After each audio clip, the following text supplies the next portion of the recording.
Hi there, you chicken nuggets. It's me, Carl. Welcome to Grow TV. Welcome to Grow TV. Hosted by Carl. Where we have fun with our friends, talk about Jesus, and go over everything the Bible has to offer. Now once again, welcome to Grow TV. Hi there, kids. It's so good to see y'all. Isn't it just a wonderful day? Now, I spent all weekend studying for this week's episode. I just got so excited, I ran out of time. So I have one more video to study. Will you watch it with me? Awesome. Now, this video apparently shows us how big this universe is. But it can't be that big, right? But I guess we'll see. Roll the clip! So that's Earth. And then the other planets. Not that big. There's a sun. But that's it, right? Wait, there's things bigger than a sun? No way. How is this possible? Well, I can tell you that my mind is officially blown. I wish there was just some other way for me to realize just how small we are. I wish. I guess I'll never realize how big the universe is and how small we are. It's too bad. I guess I should just be heading out. Wait a minute. Kids, can you excuse me one second while I panic? Thank you. What happened? Why am I so small? Why is everything so big? Why do I sound like a chipmunk? Oh no, this is awful. What's gonna happen to me? Am I gonna get smushed? Crushed? Polarized? This is so bad. Carl? Jada! Thank goodness you're here! I need your help! Why do you sound like a cartoon elf? I'm small, Jada! Huh? I'm small! I shrunk myself somehow! Oh, that's not good. How did that happen? I don't know! One second I was wishing I knew how small I truly was, and then bam! Here I am! Oh, well, that stinks. Would it help if I told you about our story today? I don't know, Jada! Hey, don't get short with me. I should be mad at you for that comment, but I'll let it slide. So what's the story about? Today, we will be telling the story of Job. It's pronounced job. I'm pretty sure it's Job. Hey, potato. Anyways, kids, Job is a man who lived a long time ago, long before Jesus came to earth. Now, what made Job so special is that he had many things: a family, land, friends, livestock, and on top of all of that, Job was a very righteous man. Righteous? It means someone who loved God and lived for God, always doing what's right. Now, even though Job was a righteous man, there was some that thought Job was only righteous because God had given him so much. Well, is that true? Of course not, but little did Job know that there would be some tough times ahead of him. Oh, like a paper cut. Not exactly. Like a bug in a cereal? Little bit more than that.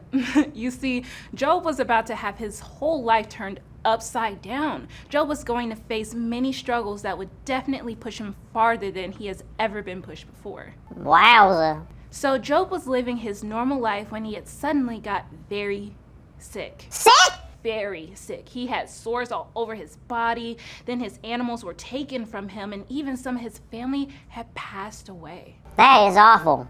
It sure was. Job was having so many things taken away from him, and he quit. what? He quit, right? He quit being righteous? Why would you say that? I mean, he had a great life before. Everything was great. That means it's easy to do the right thing. But if all that stuff leaves, he quits being righteous, right? Well, that's what most people would expect. Even his wife was wondering why Job would still worship God. I bet it was so hard to see Job suffer so much, huh? For sure, some of the worst things imaginable have become a reality for Job. But what's his reaction? To still worship God. You may be wondering why that is. Why would Job still worship God if almost everything in his life was taken from him? The answer is simple. Job loved God, and Job understood that God would never spiral out of control, even if everything else is falling apart. See, God made everything. The animals, the mountains, the moon, stars, even all the things and people in Job's life. He was thankful just knowing that such a big God would know him and care about him. Everything he had was thanks to God. So even if he lost everything valuable, he would still have God, which was worth more than anything or anyone. Job could see the bigness of God, which made his smallness feel a lot better. So we're all pretty small, huh? Yeah, some of us more than others. Easy. I'm just saying, Carl, there's beauty in knowing how small we are and just how big and powerful God really is. I guess you're right. Maybe it is a good thing I got shrunk down to this size. You know, like a teenage hamster. Really? Why? I don't know. It kind of gave me perspiration. Huh? Perspection. Do you mean perspective? Yeah, that's what I said. It gave me perspective and helped me realize that there are so many things that God is in control of than I can imagine. And we are just an itty bitty part of what God plans. But I'm grateful I'm a part of it at all. Well, Carl, I couldn't agree more.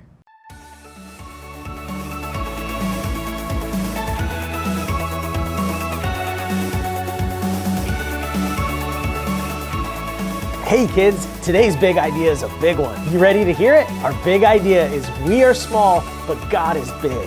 Let's say it out loud on the count of 3. You ready? 1, 2, 3. We are small, but God is big. Great job, everybody. Now, I don't know about you, but I can't wait to hear what happens with Job. So make sure to tune in next week to Grow TV. That's right. See you next week, kids. Also, how are we going to fix this whole thing?